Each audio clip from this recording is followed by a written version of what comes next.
step methodology offers a powerful approach for turning ideas into successful ventures. At the heart of this method is minimum viable product. That a version of a new product that allows innovators to learn about this customer's needs with minimal effort and maximum impact. We are very privileged to have with us Mrs. Harichandana Devi ma'am, Assistant Professor, Department of Management at Vardhaman College of Engineering, as our esteemed guest speaker. With her expertise in, I'm sure she will shed valuable light on how to practically implement lean principles and develop viable solutions that serve real-world problems. Let us all engage. Has passed out with finance specialization with district from JNTU University. She is holding an MBA, pursuing PhD qualification in finance. Serves as an assistant professor in Department of Management and Commerce of Vardhaman College of Engineering located in Hyderabad. She has 12 years of experience. She has vast experience in teaching to undergraduate and postgraduate. She acted as a mentor, academic coordinator, and was actively involved in career guidance sessions. She is currently acting as a finance and HR mentor for leading Bangalore-based corporate firm Tech Microspark. She is a co-author for book published and financial.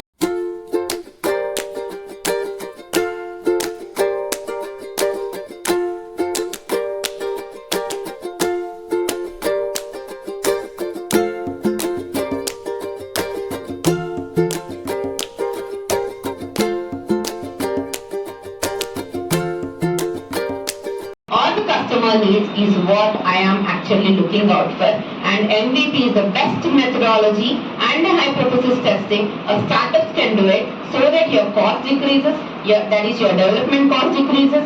It is easy for a way to enter into the market and many more such advantages also. Am I clear to the points till there? Can I move on to the next slide, everybody? Now let's move on to the next slide.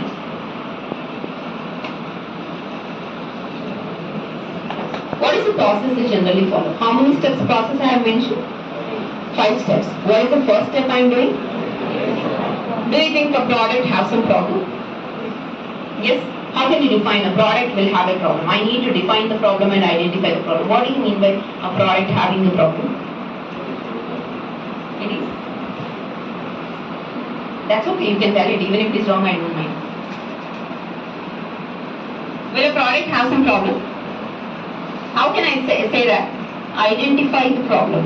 What do you mean by identifying the problem? Gaps? Damaged products? Okay, think you are an entrepreneur, a fresh startup business. The first MVP process, the step you are doing is, you are identifying the problem. What does this mean, identifying the problem? Say for example, I come out with a beautiful product, a beautiful mobile phone. You all will use your mobile phones, right? And don't say no. I don't find anybody who doesn't use a mobile phone. Instagram, Twitters, Facebook, etc. Everybody has it. Yes? If I come out with some other app that is more interesting than your Instagrams and others, will you not use it? Will you use it? Tell it confidently. Or you are going to feed only the Instagram persons there.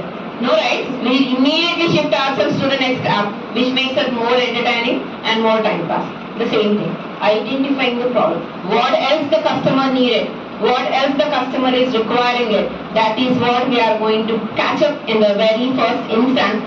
That's what called as identify the problem. Problem here is not a conflict or a disturbance or something else, which is a consumer facing it, or a damaged product here.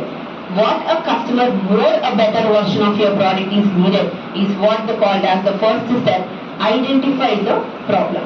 Now once you identify that, the customer tells that he wants something better, something more extraordinary than Instagrams and Twitters, then that is called as identifying the problem. Now what I immediately do? I start defining my core features. I build up a more app or a more coming up with more features over there. I add some special effects for it, extravagant features for it, and then I come up. I build up some minimum features for it.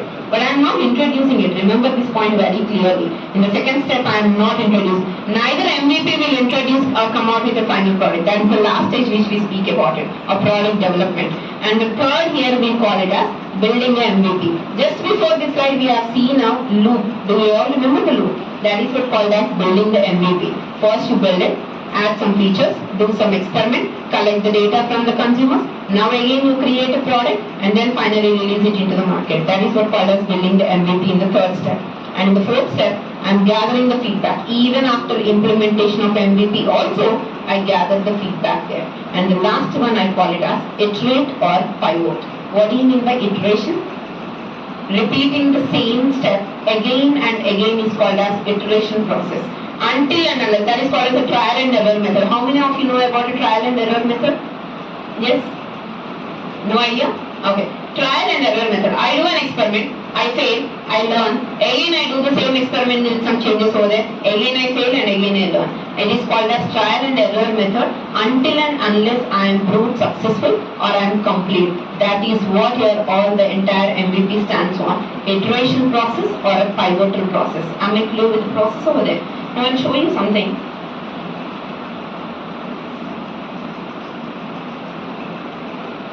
Yes. Why do we need to understand the lean startup or MVP? These are some of the advantages which I don't want to explain each one individually. It's simple to understand. The first thing is it's easy for me to enter into the market. Once my product is successful after doing the MVP process, it's easy for me to enter into the market and it reduces my cost of failure. And without doing any analysis, without understanding the consumer needs, identifying the product and entering into the market, may prove myself unsuccessful. But because I have done an MVP methodology or an hypothesis testing, this will help me to reduce my failures. That is what is being mentioned in your July 19th article. If you have not seen it, I'll just show it there. Almost around 7,500 crores startups have been closed down in India very recently due to this particular process not being implemented in their startups there. Now, I can enter into a market very easily. I can reduce my failure chances. Now a startup entrepreneur cannot bear a failure chances. Can you bear it? Because you have invested so much of time, money, energy, effort and everything. Now you are proven unsuccessful after entering it, may not give you a good results. Even you get demotivated to start up with or come up with a new idea over there. So it reduces your cost of failure. It makes you adaptable to changing needs and circumstances because you are continuously under the feedback process. You are continuously taking the feedback of the consumers over there. So it makes you stand in the market for a longer time over there. And next, it reduces your development cost. This I'll tell you what do you mean by development cost. Answer me one question. If you want to develop a web page or a software, does it involve some cost? Yes or no? A software development, does it involve a cost? Yes, I'll show you some, if I don't know whether the video will be played or not, but if it is played, I'll show you. A software